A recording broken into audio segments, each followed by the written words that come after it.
ओम शांति। आज बाप दादा अव्यक्त बनने के लिए क्या क्या अपने में धारण करना है और मुख्य कौन सी शक्तियों को स्वयं में धारण करना है, तो वह आज बाबा ने बताया है। तो बाबा ने कहा कि अव्यक्त स्थिति बनाने के लिए मुख्य सहन शक्ति, परखने की शक्ति, निर्णय करने की शक्ति, फिर है समाने की शक्ति, सामना करने की शक्ति, विस्तार को सार और सार को विस्तार करने की शक्ति तो है ही। बाबा ने कहा कि इन सभी शक्तियों के साथ साथ स्नेही और सहयोगी बनने की भी शक्ति चाहिए।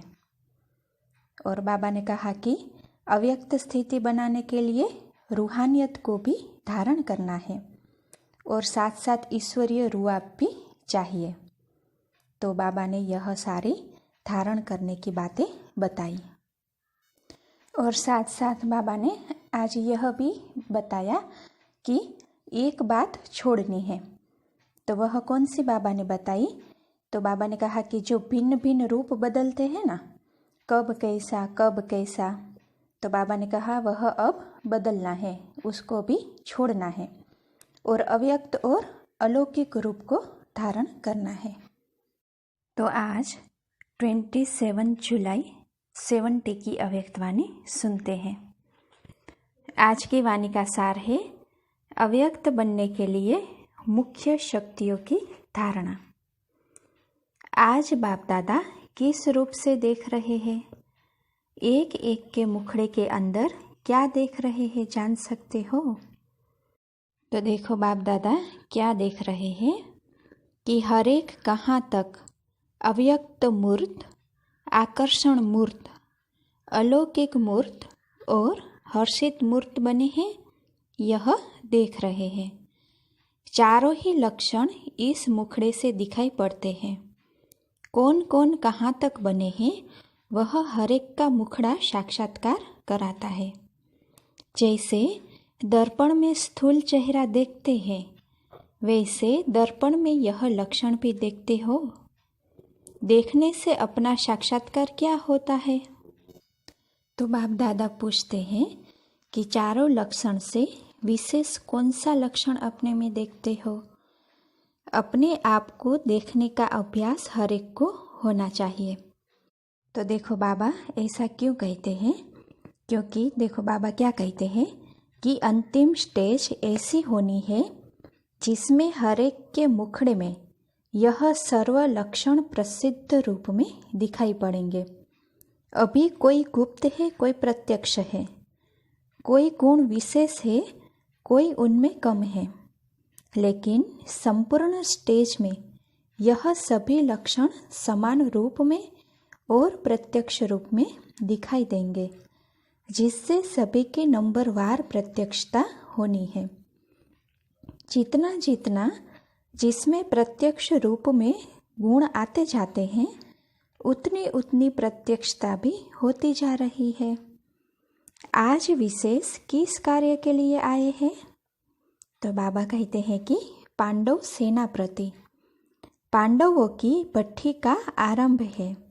अपने में क्या नवीनता लानी है यह मालूम है? विशेष भट्टी में आए हो तो विशेष क्या धारण करेंगे? तो हर एक ने अपना अपना लक्ष्य सुनाया। तो बाबा कहते हैं कि टीचर्स आप बताओ इस पांडव सेना से क्या क्या कराना है। तो यह पहले से सुनते ही अपने में सभी पॉइंट भरने का प्रयत्न कर लेंगे, जो फिर आपको मेहनत नहीं करनी पड़ेगी। आप इन्हों से क्या चाहते हो, यह 1 सेकंड में अपने को बदल सकते हैं। मुश्किल तो कुछ भी हो नहीं सकता। और जो निमित्त बने हुए हैं उन्हों को मदद भी बहुत अच्छी मिलती है। पांडव सेना तो कल्प पहले की प्रसिद्ध है ही। पांडवों के कर्तव्य क्या यादगार तो प्रसिद्ध है। जो कल्प पहले हुआ है वह सिर्फ अभी रिपीट करना है। अव्यक्त बनने के लिए जो सभी ने लक्ष्य सुनाया उसको पूर्ण करने के लिए क्या क्या अपने में धारण करना है? वह आज सुनाते हैं। सर्व पांडव अपने को क्या कहलाते हो? ऑलमाइटी गॉड फादर के बच्चे कहलाते हो ना। तो अव्यक्त बनने के लिए मुख्य कौन सी शक्तियों को अपने में धारण करना है? तो देखो बाबा कहते हैं कि तब ही जो लक्ष्य रखा है वह पूर्ण हो सकेगा। भट्ठी से मुख्य कौन सी शक्तियों को धारण करके जाना है वह बताते हैं। है तो बहुत, लेकिन मुख्य एक तो सहन शक्ति चाहिए, परखने की शक्ति चाहिए, और विस्तार को छोटा करने की और फिर छोटे को बड़ा करने की भी शक्ति चाहिए। कहाँ विस्तार को कम करना पड़ता है और कहाँ विस्तार भी करना पड़ता है। समेटने की शक्ति, समाने की शक्ति, सामना करने की शक्ति और निर्णय करने की भी शक्ति चाहिए। इन सब के साथ साथ सर्व को स्नेह और सहयोगी बनाने की, अर्थात सर्व को मिलाने की भी शक्ति चाहिए। तो यह सभी शक्तियाँ धारण करनी पड़े, तब ही सभी लक्षण पूरे हो सकते हैं। हो सकते भी नहीं, लेकिन होना ही है, करके ही जाना है। यह निश्चय बुद्धि के बोल है। इसके लिए एक बात विशेष है, रूहानियत भी धारण करनी है और साथ साथ ईश्वरीय रुहाब भी हो। यह दोनों बातें धारण करना है और एक बात छोड़ना है। वह कौन सी? तो कोई ने कहा कि रोब छोड़ना है, कोई ने कहा कि नीचापन छोड़ना है। तो देखो बाप दादा क्या कहते हैं, यह ठीक है। कहाँ कहाँ अपने में फेथ न होने के कारण कई कार्य को सिद्ध नहीं कर सकते हैं। इसीलिए कहते हैं नीचापन छोड़ना है, रोब को भी छोड़ना है। दूसरा जो भिन्न भिन्न रूप बदलते हैं, कब कैसा, तो वह भिन्न भिन्न रूप बदलना छोड़कर एक अव्यक्त और अलौकिक रूप भट्ठी से धारण करके जाना है। अच्छा, तिलक तो लगा हुआ है ना, अभी सिर्फ भट्ठी की सौगात देनी है। वह क्या सौगात देंगे? तिलक लगा हुआ है, ताजधारी भी है, वह ताज देना है। अभी अगर छोटा ताज धारण किया है तो भविष्य में भी कमी पड़ जाएगी। भट्ठी में विश्व महाराजन बनने के लिए आए हो, सभी से बड़ा ताज तो विश्व महाराजन का ही होता है। उनकी फिर क्या क्या जिम्मेवारियां होती है, वह भी पाठ पढ़ना होगा। यह भी एक अच्छा समागम है। आपकी टीचर, तब चंद्रमणि दादी जी थे, तो आपकी टीचर बड़ी हर्षित हो रही है, क्योंकि देखती है कि हमारे सभी स्टूडेंट्स विश्व महाराजन बनेंगे। इस ग्रुप का नाम क्या है मालूम है? एक एक में विशेष गुण है, इसीलिए यह विशेष आत्माओं का ग्रुप है। अपने को विशेष आत्मा समझते हो? देखा यह किचन, त्रिमूर्ति की किचन जो है, तो बाबा कहते हैं कि देखा वह यह किचन सौगात देते हैं। इस लक्ष्य को देख ऐसे लक्षण धारण करने हैं। एक दो के संस्कारों को मिलाना है और साथ साथ यह जो चाबी की निशानी दी है, अर्थात सर्वशक्तियाँ जो सुनाई है, उनकी चाबी लेकर ही जाना है। लेकिन यह दोनों बातें कायम तब रहेगी जब रचयिता और रचना का यथार्थ ज्ञान स्मृति में होगा। इसके लिए यह याद सौगात है। अपने को सफलता मूर्त समझते हो? सफलता अर्थात संपूर्ण गुण धारण करना। अगर सर्व बातों में सफलता है तो उसका नाम ही है संपूर्ण मूर्त। सफलता के सितारे हैं, उसी स्मृति में रह कार्य करने से ही सफलता का अधिकार प्राप्त होता है। सफलता के सितारे बनने से सामना करने की शक्ति आती है। सफलता को सामने रखने से समस्या भी पलट जाती है और सफलता प्रैक्टिकल में हो भी जाती है। समीप सितारों के लक्षण क्या होते हैं? जिसके समीप है उन समान बनना है। समीप सितारों में बाप दादा के गुण और कर्तव्य प्रत्यक्ष दिखाई पड़ेंगे। जितना समीपता उतना समानता देखेंगे। उनका मुखड़ा बाप दादा के साक्षात्कार कराने का दर्पण होता है। उसको बाप दादा का परिचय देने का प्रयत्न कम करना पड़ता है, क्योंकि वह स्वयं ही परिचय देने की मूर्त होती है। उनको देखते ही बाप दादा का परिचय प्राप्त हो जाता है। सर्विस में ऐसा प्रत्यक्ष सबूत देखेंगे। भल देखेंगे आप लोगों को, लेकिन आकर्षण बाप दादा की तरफ होगी। इसको कहा जाता है सन सोस फादर। स्नेह समीप लाता है। अपने स्नेह के मूर्त को जानते हो?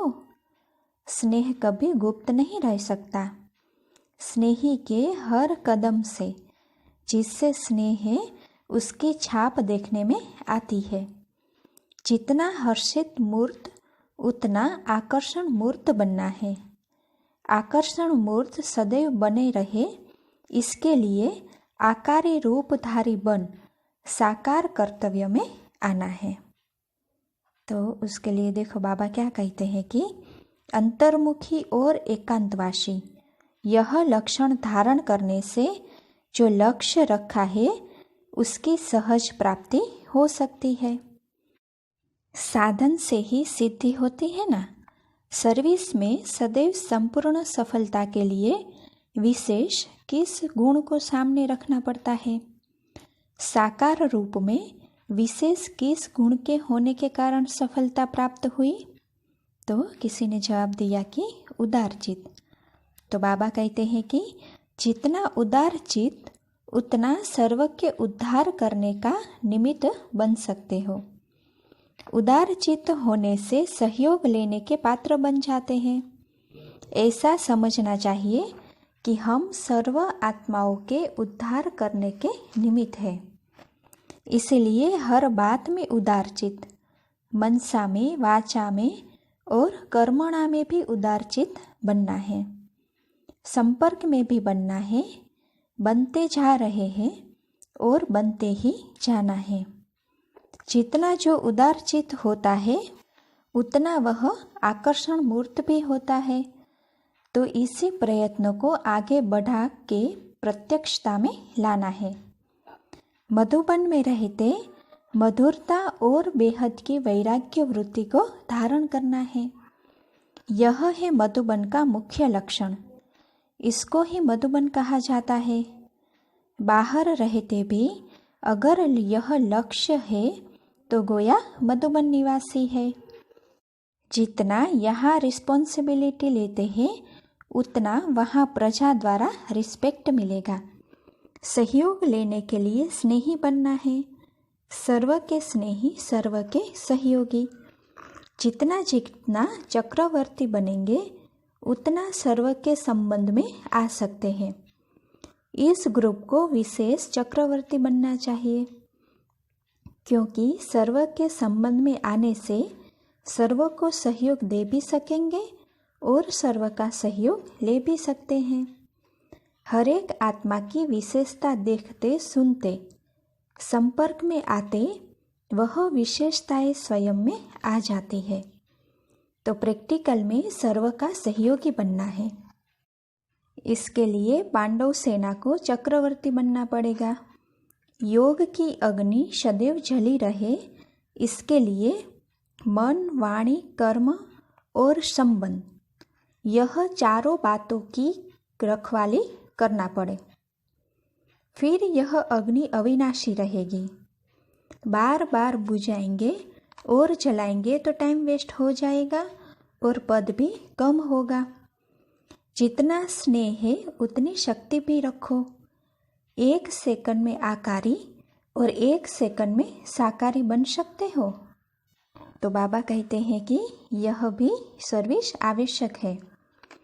जैसे सर्विस के और अनेक साधन हैं, वैसे यह प्रैक्टिस भी अनेक आत्माओं के कल्याण के लिए एक साधन है।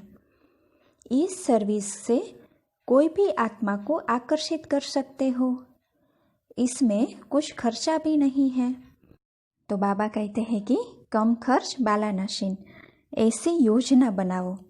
अभी हर एक में कोई न कोई विशेष शक्ति है, लेकिन सर्व शक्तियाँ आ जाएगी तो फिर क्या बन जाएंगे? मास्टर सर्वशक्तिमान। सभी गुणों में श्रेष्ठ बनना है। इष्ट देवताओं में सर्व शक्तियाँ समान रूप में होती है ना, तो यह पुरुषार्थ करना है। अच्छा, ओम शांति।